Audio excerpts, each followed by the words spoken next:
Hurricane ঝড়ের মতো ঘাড়ের উপর এসে আপতিত প্রায় ট্রাকটি দেখে শেষ মুহূর্তে যে আশঙ্কার চিন্তা আহমাদ মুসার মাথায় ঝিলিক দিয়ে উঠেছিল তা তার অনুভূতিকে ভোঁতা করে দেয়া নয়, বরং তার ব্রেনের কমান্ড অফিসকে বিদ্যুৎ গতির সক্রিয়তা দান করেছিল। আহমাদ মুসার ব্রেনের কমান্ড যত দ্রুত ছিল তার চেয়েও দ্রুত গতিতে গাড়ির ব্রেক কষল আহমাদ মুসার পা। তার মানে ট্রাকের সর্বনেশে মতলবের চিন্তাটা আহমাদ মুসার মাথায় ঝিলিক দিয়ে ওঠার সাথে সাথেই সে কঠিন এক ব্রেক কষেছিল গাড়ি আর 1 ইঞ্চিও না এগিয়ে ডেড স্টপ হয়ে দাঁড়িয়ে গিয়েছিল। কিন্তু আহমাদ মুসার গাড়ির সমান্তরালে চলে আসা গাড়িটা দাঁড়ায়নি। আহমাদ মুসার গাড়িকে অতিক্রম করে এগিয়ে গেল সামনে। আহমাদ মুসার গাড়িকে অতিক্রম করে 5 ফুট এগোয়নি গাড়িটা, ঘটে গেল মর্মান্তিক ঘটনা। দুহাতে স্টিয়ারিং ধরে বিমূঢ়ভাবে সামনে তাকিয়ে থাকা আহমাদ মুসার চোখের উপর চলন্ত দেয়ালের একটা পর্দা সৃষ্টি করে আহমাদ মুসার গাড়ির প্রায় নাক ঘেঁষে ট্রাকটি গিয়ে ঝাঁপিয়ে পড়ল গাড়িটার উপর। সঙ্গে সঙ্গে গাড়ি থেকে লাফ দিয়ে নামল সে। গাড়ির পেছন ঘুরে দ্রুত এসে গেল গাড়িটার কাছে, যার ঘাড়ে এসে পড়েছে ট্রাকটি। গাড়িটা দুমড়ে মুচড়ে একদম ভর্তা হয়ে গেছে। গাড়ির আরোহীর কি অবস্থা হয়েছে সেটা দেখার জন্য আহমাদ মুসা গাড়িটার ঘনিষ্ঠ হচ্ছিল। এ সময় ট্রাকটির ইঞ্জিন গর্জন করে উঠল, সেই সাথে নড়ে উঠল ট্রাকটি। পিছু হটছে ট্রাক, পালাচ্ছে। গাড়ির দিক থেকে ট্রাকটির দিকে ঘুরে দাঁড়ালো আহমাদ মুসা। সেই সাথে আহমাদ মুসার হাতে উঠে এসেছে তার রিভলভার। ট্রাকের টায়ারে গুলি করতে গিয়ে তার চোখ পড়ল ট্রাকের জানালা দিয়ে ড্রাইভিং সিটের উপর। দেখল একজন নেড়ে মাথা লোকের বাম হাত স্টিয়ারিং হুইলে এবং তার রিভলভার ধরা ডান হাত প্রসারিত হচ্ছে তার দিকে। দেখে আহমাদ মুসা ঝাঁপ দিল ট্রাকের গাড়ির বিপরীত দিকে চিড়ে চ্যাপ্টা হওয়া গাড়িটার পাশে এবং মাটিতে পড়ে অবিরাম 4টি গুলি করল। তার 2টি ড্রাইভারকে লক্ষ্য করে উইন্ড স্ক্রিনে, অন্য 2টি ট্রাকের সামনের 2 টায়ারে। প্রথম 2টি গুলিতে উইন্ড স্ক্রিন সম্পূর্ণটাই ভেঙে পড়েছে, কিন্তু নেড়ে মাথা লোকটি বেঁচে গেছে। তবে একটা কাজ হয়েছে, নেড়ে মাথা লোকটির রিভলভার আহমাদ মুসাকে লক্ষ্য করে একটা ব্যর্থ গুলি করার পর তাক করছিল গাড়ির লোকদের, যাদের মধ্যে রয়েছে আহমাদ হাত্তা, ওয়াং আলী। কিন্তু আহমাদ মুসা গুলির মুখে পড়ে সে তার রিভলভার সরিয়ে নিয়েছিল এবং শরীরটাকে সিটের সাথে গুটিয়ে ট্রাক পেছনে সরিয়ে নিচ্ছিল। কিন্তু আহমাদ মুসার তৃতীয় গুলি ট্রাকের সামনের একটি চাকা ফাটিয়ে দিল। ভারী ট্রাকের সামনের চাকা মুখ থুবড়ে পড়ার পর ট্রাক আর 1 ইঞ্চিও পেছনে সরতে পারল না। ট্রাকের চাকা বিস্ফোরিত হতে আহমাদ মুসা চিৎকার করে বলল, অং, গাড়ি তুমি পেছনে সরিয়ে নিয়ে যাও। এই কথাগুলো বলার সাথে সাথে অবস্থাতে শরীরটাকে দ্রুত গড়িয়ে চেড়ে চ্যাপ্টা হয়ে পড়া গাড়ির পেছনে নিয়ে এলো। আহমাদ মুসার আশঙ্কা ঠিক। ট্রাকের টায়ার ফেটে যাওয়ার পর যখন গাড়িকে আর পেছনে নেওয়া গেল না, তখন ন্যাড়া মাথা লোকটি তার রিভলভার ফেলে স্টেন গান হাতে তুলে নিয়ে সামনে ডানে বেপরোয়া গুলি করতে শুরু করেছে। ততক্ষণে অং তাদের গাড়িকে অনেকখানি সরিয়ে নিয়েছে। আহমাদ মুসা গাড়ির পেছনে সরে না গেলে এবং ওয়াং গাড়িটাকে সরিয়ে না নিলে আহমাদ মুসা যেমন স্টেন গানের গুলির মুখে পড়ে যেত, তেমনি গাড়িটাও ঝাঁঝরা হয়ে যেত।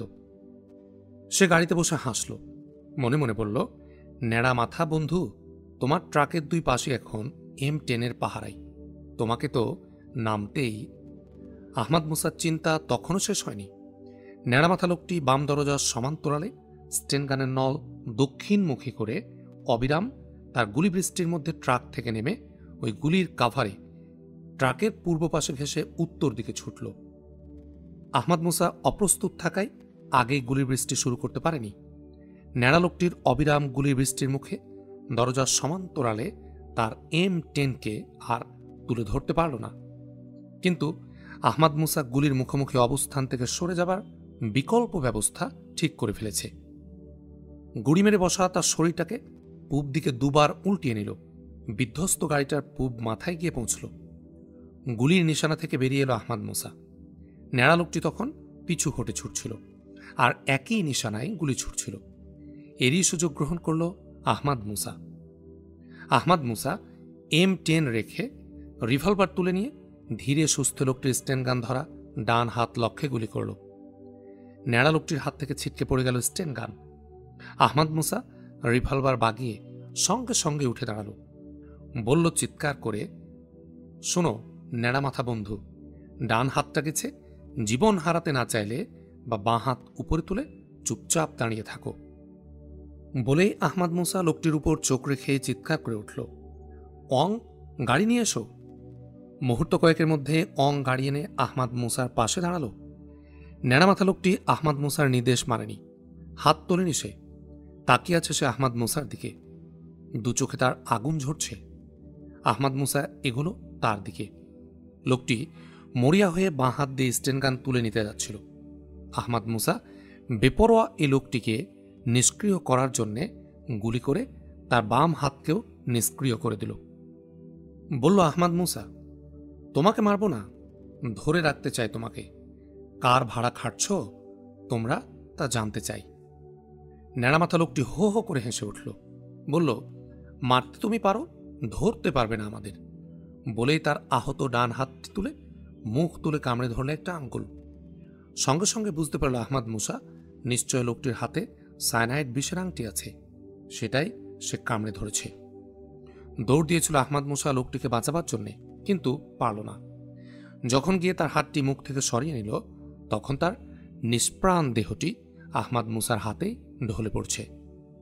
লোকটিকে বাঁচাতে না পারা আহমদ মুসাকে যতখানি কষ্ট দিল, তার চেয়ে অনেক বিস্মিত হল সে ধরা পড়া থেকে বাঁচার জন্যে আত্মহুতি দেওয়ার এই ঘটনায়।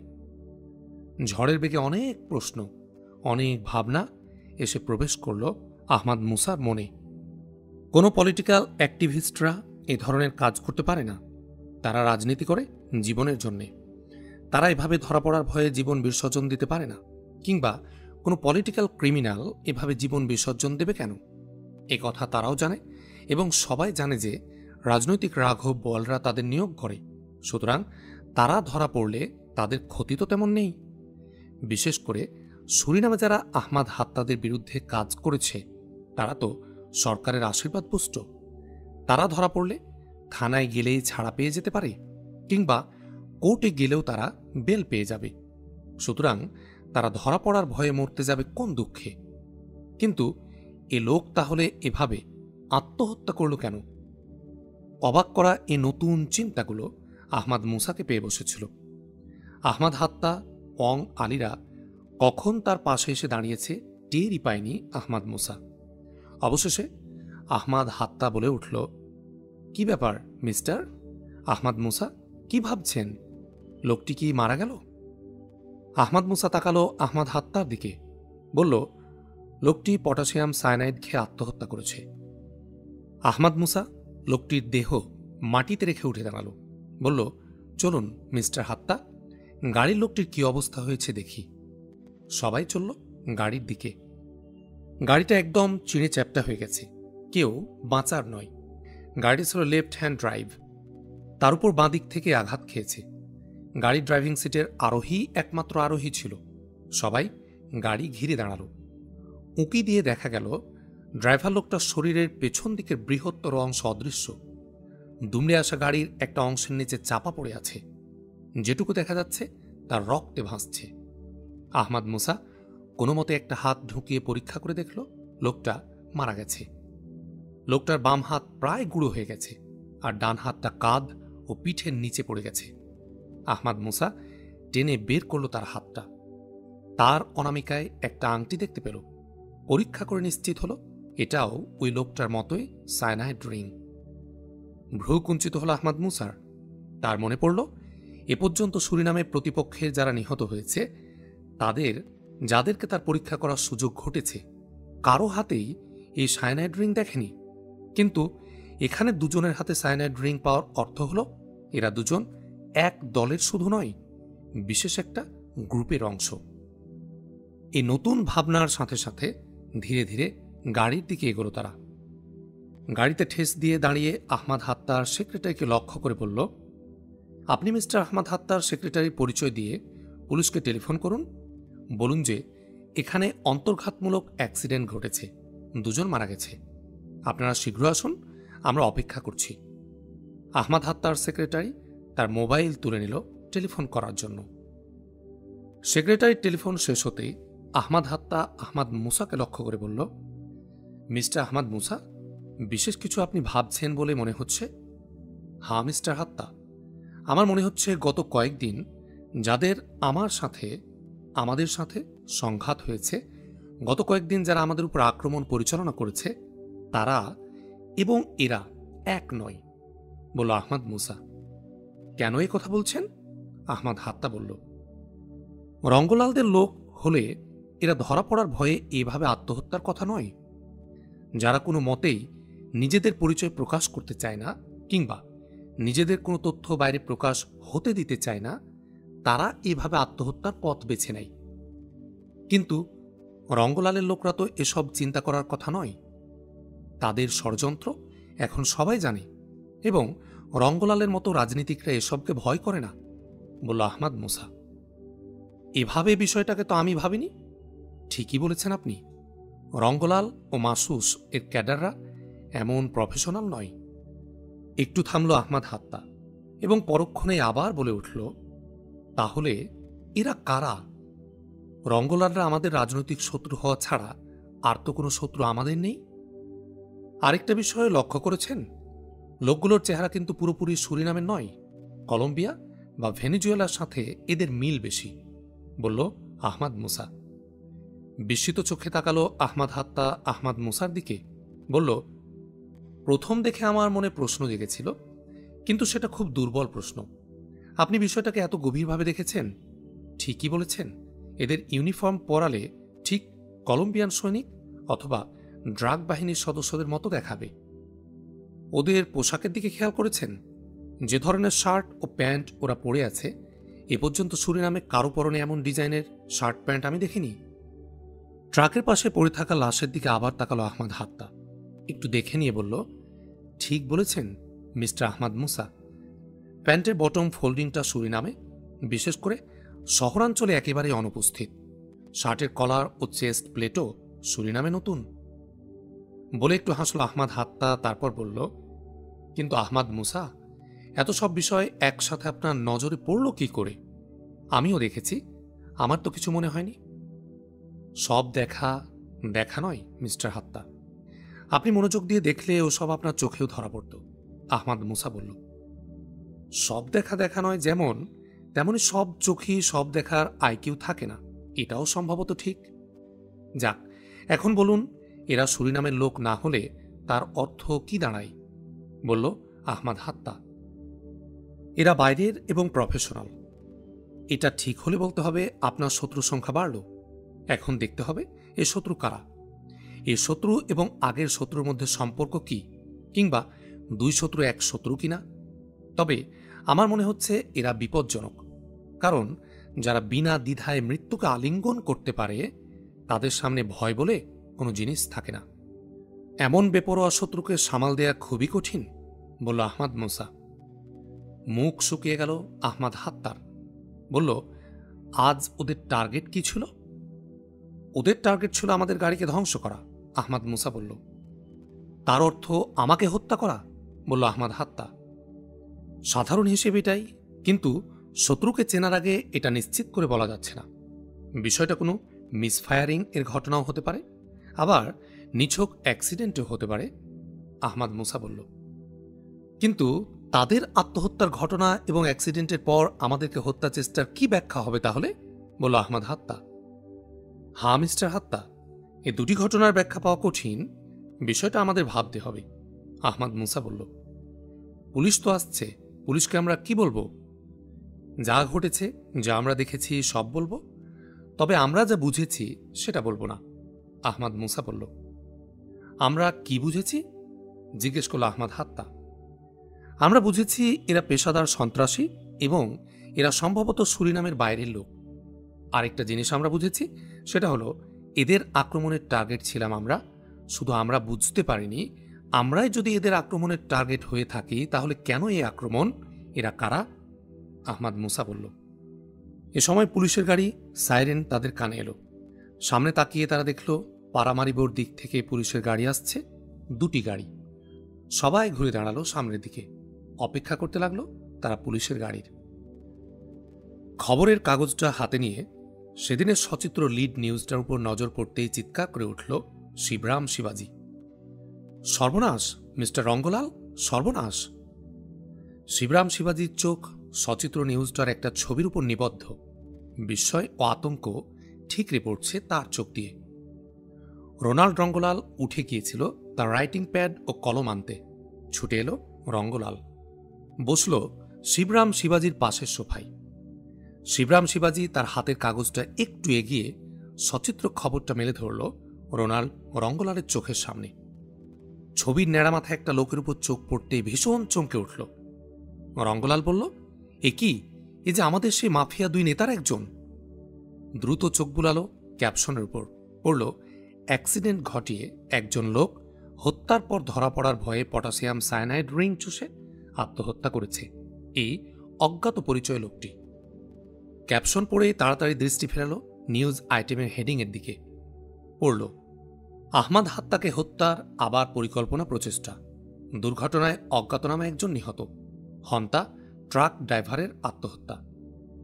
হেডিং পড়ে রোনাল্ড রঙ্গলালের ভ্রু কুঞ্চিত হয়ে উঠল। বলল দ্রুত, আবারও ব্যর্থ?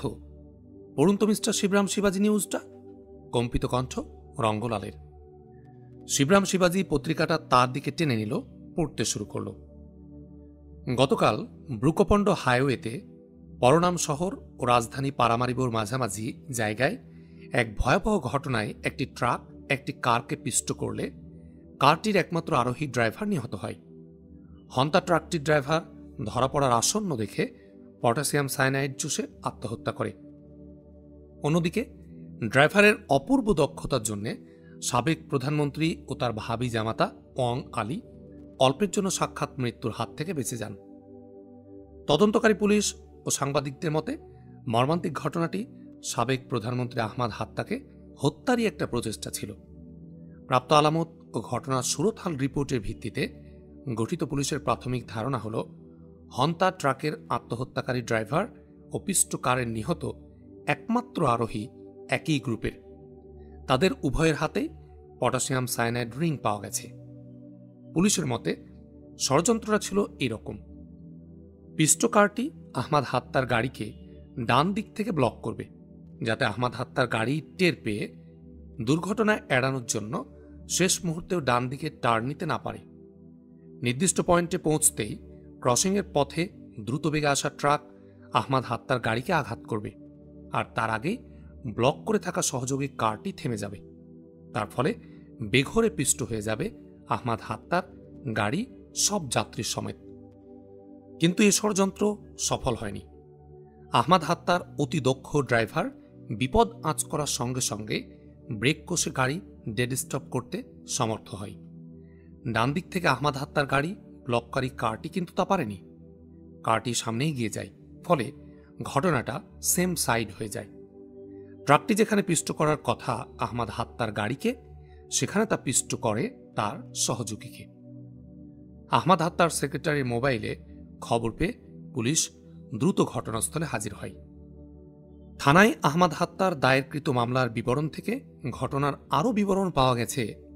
হন্তা ট্রাকটি যখন ঘটনার পর পালাতে চেষ্টা করে, তখন আহমাদ হাত্তার ড্রাইভার ট্রাকটির টায়ার লক্ষ্যে গুলি করে এবং গুলিতে টায়ার ফেটে যাওয়ায় ট্রাকটি থেমে যায়। ট্রাকটির ড্রাইভার তখন আহমাদ হাত্তার গাড়ি লক্ষ্যে গুলি করতে করতে ট্রাক থেকে নেমে আসে। আকস্মিক এই গুলির মুখে আহমাদ হাত্তার কারটি দ্রুত পেছনে সরে যায়। এই সুযোগে ট্রাকের লোকটি তার ট্রাকের আড়াল নিয়ে ছুটে পালাতে চেষ্টা করে। তখন আহমাদ হাত্তার কারটি দ্রুত আবার সামনে চলে আসে। আহমাদ হাত্তার গাড়িকে তার পেছনে আসতে দেখে লোকটি ঘুরে দাঁড়িয়ে গাড়ি লক্ষ্যে স্টেনগানের ব্রাশ ফায়ার করতে চেষ্টা করে, কিন্তু তার আগেই আহমাদ হাত্তার ড্রাইভারের গুলি খেয়ে লোকটি আহত হয়ে পড়ে যায় এবং ধরা পড়া আসন্ন দেখে সায়ানাইড খেয়ে আত্মহত্যা করে। ঘটনাস্থলে পরবর্তীতে উপস্থিত সহকারী পুলিশ কমিশনার একটা গুরুত্বপূর্ণ তথ্য দিয়েছেন। তার মতে আক্রমণ করা লোক দুটি সুরিনামের নয়, কলম্বিয়া বা ল্যাটিন অঞ্চলের অন্য কোনো দেশের হতে পারে। তবে তিনি এও জানান, পরীক্ষার পরে এ ব্যাপারে নিশ্চিত হওয়া যাবে। তিনি বলেন, তাদের এই অনুমান যদি সত্য হয়, তাহলে তা দেশের আইন শৃঙ্খলার জন্য খুবই উদ্বেগজনক হবে। কারণ আমাদের অভ্যন্তরীণ ব্যাপারে বাইরের কেউ বা কোনো গ্রুপ আগ্রহী হলে, বা দেশের কেউ বা কোনো গ্রুপ যদি তাদের হীনস্বার্থ চরিতার্থের জন্য বাইরের সন্ত্রাসীদের ডেকে আনে দেশে, তাহলে আইন শৃঙ্খলার অবনতি ঘটতে পারে। সব মিলিয়ে নির্বাচনের প্রাক্কালে দেশের অশান্ত রাজনৈতিক পরিস্থিতির সাথে উদ্বেগজনক নতুন মাত্রা যোগ হলো বলে ওয়াকিফ হাল মহল মনে করেন। তারা মনে করছেন এই ঘটনার পর রাজনীতিকদের, বিশেষ করে সাবেক প্রধানমন্ত্রী আহমাদ হাত্তার জন্য শক্তিশালী নিরাপত্তা ব্যবস্থা দরকার। পড়া শেষ করেই শিবরাম শিবাজি বলে উঠল, এবারও দেখছি ড্রাইভারই বাঁচালো আহমাদ হাত্তাকে, এবং ড্রাইভারই গুলি করে ফেলে দেয় আত্মহত্যাকারী ন্যাড়ামাথাকে। তা তো হলো, কিন্তু আমাদের হায়ার করা মাফিয়াদের দুজন পরিকল্পনা করে দুদিক থেকে ঘিরে কাবু করতে পারল না এক ড্রাইভারকে, বলল রঙ্গলাল। শিখ ড্রাইভার তো নিশ্চয় তার সামরিক ট্রেনিং আছে, ড্রাইভার ও বডিগার্ড দুইয়ের দায়িত্ব পালন করছে, বলল শিবরাম শিবাজি। মুখ তখন ভীষণ গম্ভীর হয়ে উঠেছে রোনাল্ড রঙ্গলালের। বলল, এই আক্রমণটাই আমাদের কোন লাভ হলো না, লাভ হলো শত্রুদের, আর ক্ষতিগ্রস্ত হলাম আমরা। যেমন আরও বেশি সহানুভূতি অর্জন করবে আহমাদ হাত্তা, অন্যদিকে এই হত্যা প্রচেষ্টার দায় আমাদের ঘাড়েই চাপাবে অনেক মানুষ, আমরা তাদের সমর্থন হারাবো। তাছাড়া মাফিয়ারা যে এদেশে প্রবেশ করেছে এবং আমাদের সহায়তার জন্যই প্রবেশ করেছে, এটাও প্রকাশ হয়ে পড়তে পারে। রঙ্গলাল বলল, এর মধ্যে রাজনৈতিক দিকটাই বেশি গুরুত্বপূর্ণ মিস্টার রঙ্গলাল। এমনিতেই বিরাট সমবেদনা ভোট তার দিকে চলে গেছে, এই ঘটনার পর তার সংখ্যাটা আরও বাড়ল, শিবরাম শিবাজি বলল। কিন্তু মিস্টার শিবাজি, এই ক্ষতির চেয়েও বড় ক্ষতি হয়ে গেল। সেটা কি? সেটা হলো, এখন আহমাদ হাত্তা যেভাবে যেখানেই নিহত হোক, তার জন্য আমাদেরকেই সন্দেহ করা হবে। ইতিহাসও এই দায় আমাদের বহন করতে হবে, বলল রঙ্গলাল। আহমাদ হাত্তাকে যদি এখনই সরিয়ে দিয়ে যায়, টেরেক দুর্গের স্বর্ণ যদি আমরা পেয়ে যাই, তাহলে এই দায় বহন করতে রাজি আছি, শিবরাম শিবাজি বলল। কিন্তু তা পারছি কই? দুজন মাফিয়ার মৃত্যু বিরাট ঘটনা, কিন্তু লাভ কিছুই হলো না, বলল রঙ্গলাল। ক্ষতি হয়েছে মাফিয়াদের, কিন্তু একটা লাভ আমাদের হয়েছে। কি সেটা? এতে নিশ্চয়ই ক্ষেপে গেছে মাফিয়ারা। সাপের লেজে পাড়া দিলে সাপ যেমন ছোবল মারে সঙ্গে সঙ্গেই, তেমনি মাফিয়ারাও পাগলের মতো ছোবল মারতে ছুটে যাবে আহমাদ হাত্তাকে। কিছু বলতে যাচ্ছিল রঙ্গলাল, এ সময়ে টেলিফোন বেজে উঠল। টেলিফোন ধরল রঙ্গলাল, বলল, গুড মর্নিং। ওপারের কণ্ঠ শোনা গেল, বলল, গুড মর্নিং স্যার, কিন্তু সময় খুব ভালো ঠেকছে না। কেন, কি হয়েছে? বলল Rangalal.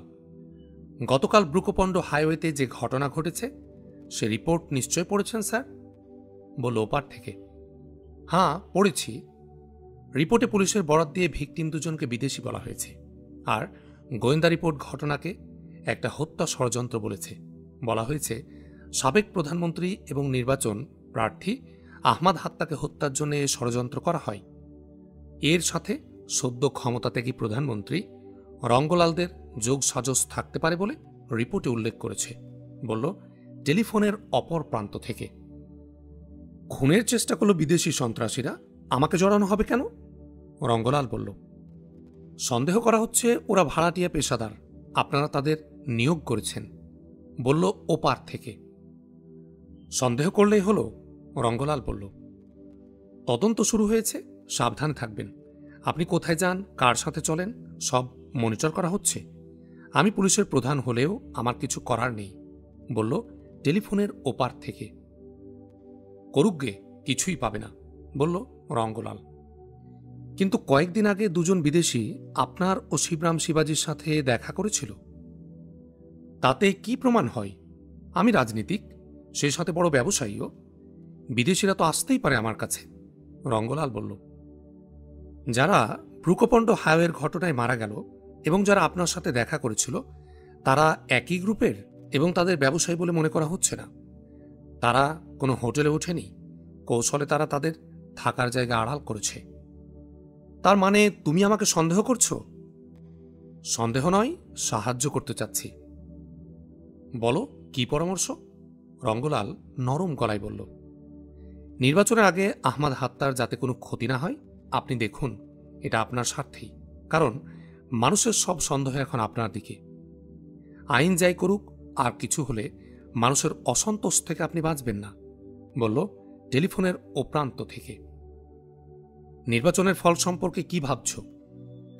Sympathy vote Ahmad Hattar পক্ষে গেছে, দয়া করে আর বাড়তে দেবেন না। এখনও আপনার হতাশ হবার কিছু নেই বলে আমি মনে করি। থ্যাঙ্কস অফিসার, বলল রঙ্গলাল। থ্যাঙ্কস স্যার, বলল টেলিফোনের অপ্রান্ত থেকে। কথা শেষ করে টেলিফোন রেখে রঙ্গলাল শিবরাম শিবাজির দিকে চেয়ে বলল, এখন কি করা যায়? কি বলল পুলিশের কর্তা? শিবরাম শিবাজি বলল, নির্বাচনের আগে আহমাদ হাত্তার যেন কিছু না হয় তা দেখার জন্যে।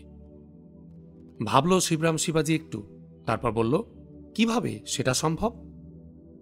পুলিশের কর্তা ঠিকই বলেছেন, কিন্তু ওদের নিষেধ করতে চাইলেও তো সে সুযোগ নেই। ওদের কোনো ঠিকানা তো আমরা জানি না, বলল রঙ্গলাল। তীর ছোড়া হয়ে গেছে মিস্টার রঙ্গলাল, এখন কি বা করার আছে? চিন্তা নেই শিবরাম, ভালোটাই আমরা করেছি। আহমাদ হাত্তাকে যদি দৃশ্যপট থেকে সরিয়ে দেওয়া যায় তাহলে আর কিছুই ঘটবে না। সব ঠিক হয়ে যাবে, সবাই ঠিক হয়ে যাবে। আর ওরা যদি তাকে দৃশ্যপট থেকে সরিয়ে দিতে না পারে? শিবরাম শিবাজি বলল, যদি নিয়ে চিন্তা করে লাভ নেই। তুমি যা বলেছ তীর ছোড়া তো হয়েই গেছে, দেখা যাক। এটাই শেষ তীর নয়, চলো ওঠা যাক। বলে উঠে দাঁড়ালো রোনাল্ড রঙ্গলাল। উঠল শিবরাম শিবাজিও। হ্যালো, টেলিফোন কানেকশন পেতেই বলে উঠল ফাতিমা নাসুমন। হ্যালো ফাতিমা আপা, কেমন আছেন? টেলিফোনের ও প্রান্ত থেকে বলল লিসা টেরেক, ওভান্ডো টেরেকের বোন।